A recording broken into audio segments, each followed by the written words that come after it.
Hi guys, today we're going to react to a video that's called 3 True Home Alone Animated Horror Stories 2021.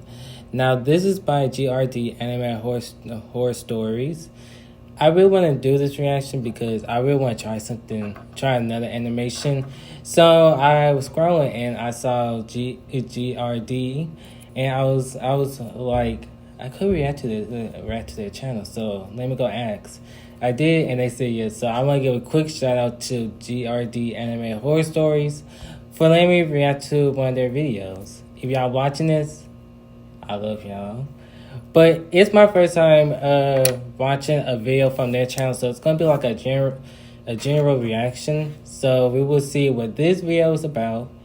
If you like content like this, make sure you subscribe to this channel. Like, share with friends, and if you want a video requested, please link it down the bottom below. I also react to GRD Animated Horror Stories because when I be looking at the thumbnails, I know their story's gonna be good. So make sure you have your blankets, your drink ready, and let's get into this video.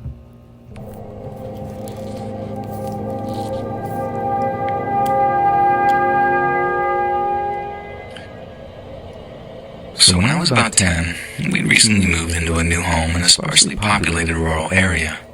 We set up motion sensing lights and cameras with door alarms at every entry point.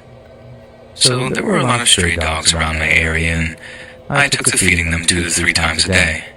My parents didn't like dogs, but let me play with them anyway. I ended up forming a close bond with this tall, big white dog who I called Ghost.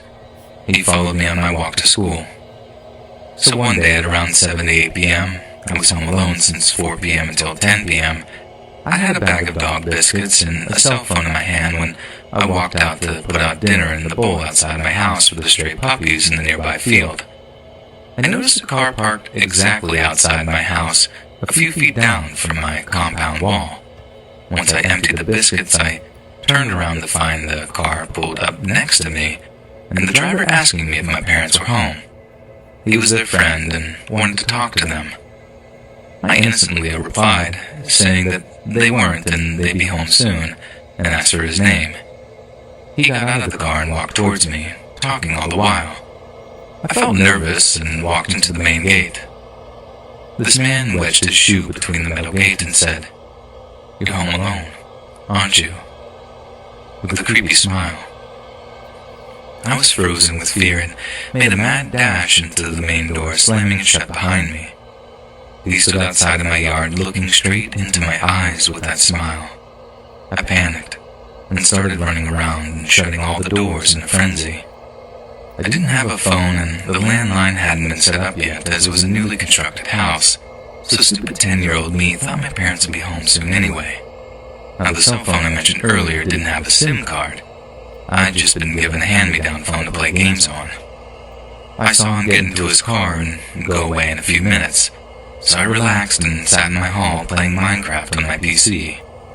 There was this huge glass window, a French window I guess they call it, behind where I was sitting. After another half an hour, I had that weird feeling, like someone was in the house with me.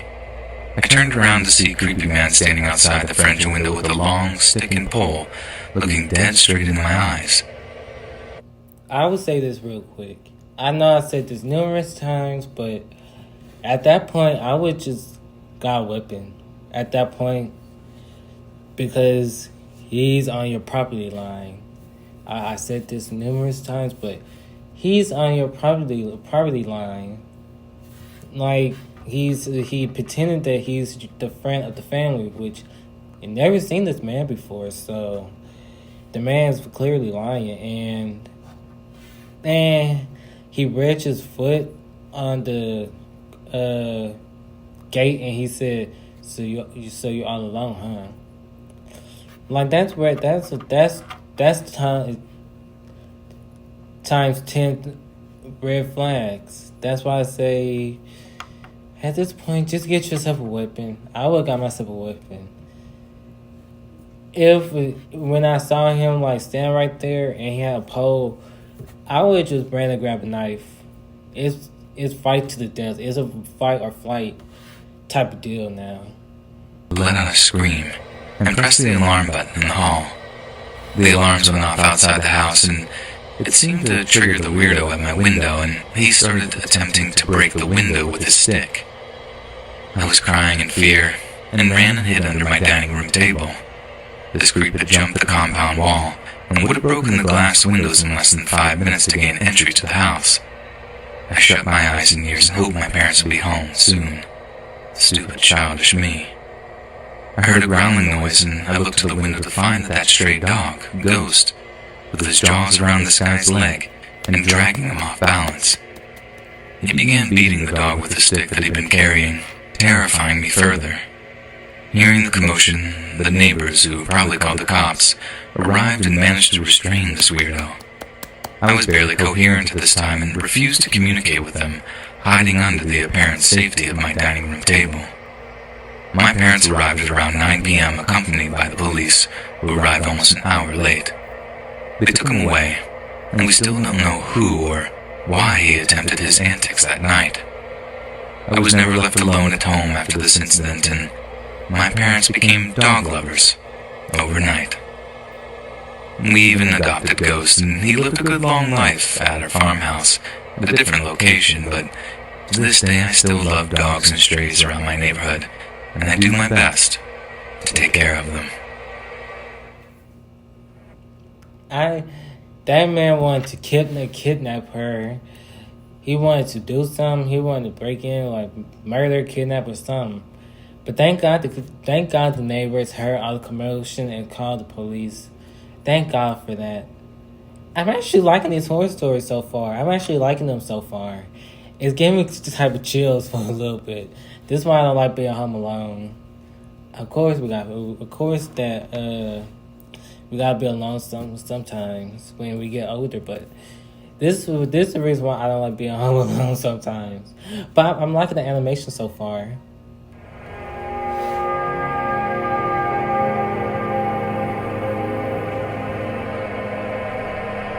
I know California gives off the whole sunset and palm trees vibe, but I've never experienced the type of stuff I have since moving here 3 years ago.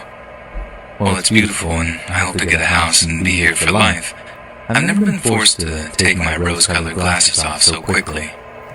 This is the second run-in I've had with a creepy man that had me realizing that in an instant, everything could change forever. This actually happened to me a few hours ago, and I'm still shaken up about it. Hopefully by sharing it will help me feel more at ease. I've recently started taking aerial silks classes, and I absolutely love it. This is my first time going on a Saturday. The area is a bit rural, especially with so many of the local businesses closed during quarantine, but it didn't strike me as dangerous by any means. As I'm leaving my second class ever at this location, I noticed a guy walking past. He's wearing all black, but nothing about him just screams danger. I'm talking to my husband on the phone, trying to decide if I wanted to go jog on the beach or if I just wanted to join him at home since he's off early for the first Saturday in months. We wrapped up the conversation, and I decided to just go to the grocery store and then go home since my muscles are beginning to ache as well. Thankfully, I'm an avid listener to Let's Read, and one of the main habits I picked up from others' experiences is to lock your car door as soon as you get in. I forgot to mention that I'm a paranoid person. If I have my own car, I will make sure nobody's in the back seat. I'll make sure nobody's in the trunk. I'll make sure all of that before I lock all my doors. Because I be reading like horror stories online, and they be saying that people be sitting in the back seat and you just don't be noticing until you look in the rear view mirror and it's basically too late. That's why I be saying. That's why I be like checking first. This is when I get my food. This is when I get a car. I'm going to check first behind the back seat, the trunk, anywhere just in case. Make sure there's no holes. Like, people are crazy. People are so crazy, really crazy at that. I did that as soon as I saw the guy in black walk by, but I waited for him to pass so he didn't get offended. Going forward, I don't care. I'll lock my door immediately no matter who's nearby. So I'm looking up recipes on my phone, trying to compare what I have at home versus what I need to pick up. My endorphins are going after an awesome workout. It's a sunny day, my man's home early. I just feel good and in the moment. Until suddenly I get this feeling to look up. As I look up at my driver's side mirror, I see a black shirt and jacket move from lying flat against my car to standing straight. I automatically know who that is, and I start my car yelling, "Let me get on because I'll run the city over if I have to." As I'm saying this, he's just standing at my window slowly lifting his finger. It seems like he was trying to say something along the lines of, "Can I just talk to you for a minute?" But in reality, it looked like he was trying to phone home like E.T. As I was pulling out, I immediately called my husband, and as I'm trying to process what happened, I get this strong feeling in my gut that he was pulling on my car handle, but I had it locked, and that's what gathered my attention and made me look up. I consider myself to be a nice person and will try to give the benefit of the doubt to most people, but there's no denying his malicious intent.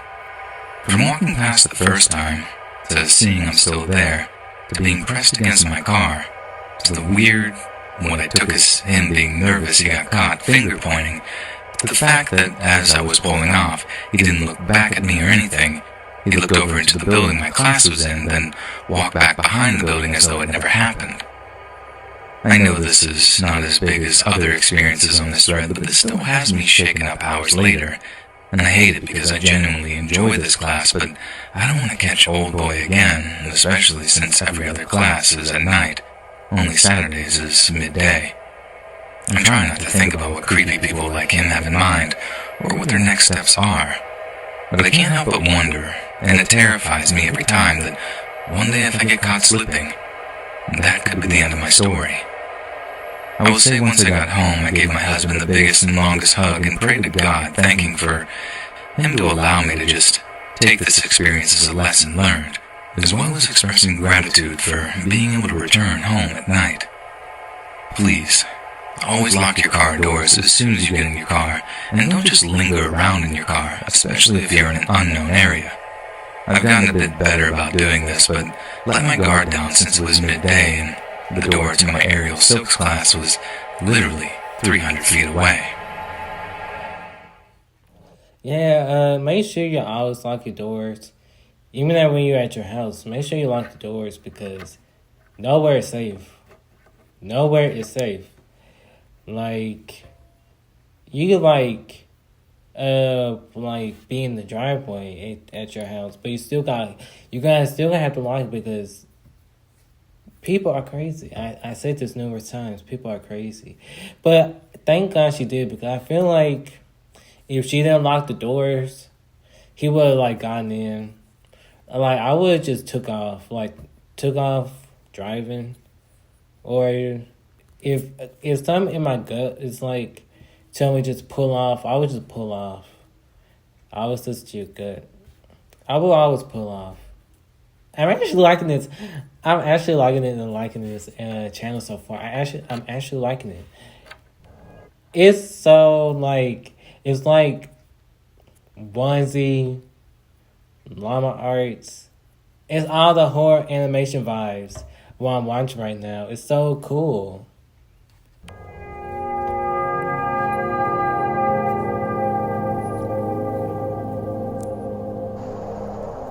So, I'm a Pokemon Go player. I was a mild fan of the franchise as a kid, and now, in my mid-20s, I find that it allows me to get out of the house more often and do something that doesn't involve, well, my house. If you've played the game, you know that there are all these places called gymnasiums, where you can place one of your Pokemons to earn a max of 50 in-game coins per 24 hours. These coins can buy important in-game items as well as cosmetic items, and as you may have guessed, it's quite the popular feature in the game. However, since I live in a huge European city, there are many, many players to compete with in order to secure a spot at these gyms. The reason I'm telling you all of this is to let you know why in the world would I brave the cold winter of my metropolitan city at 3 a.m. You see, it's not just that I'm stupid. It's also because I know most folk are asleep, which in turn allows me to quickly defeat all the Pokemon in a gym and place my own. I have been doing this for a few months and have been quite successful. So tonight, The routine was the same. Got dressed, got my coat, my scarf, and my black leather gloves. I went out and made my way to the first of 3 gyms in my area that I usually conquer in the game. It's actually quite fascinating to observe the people that wander the city at these hours. Well, tonight I was going to meet a special guy.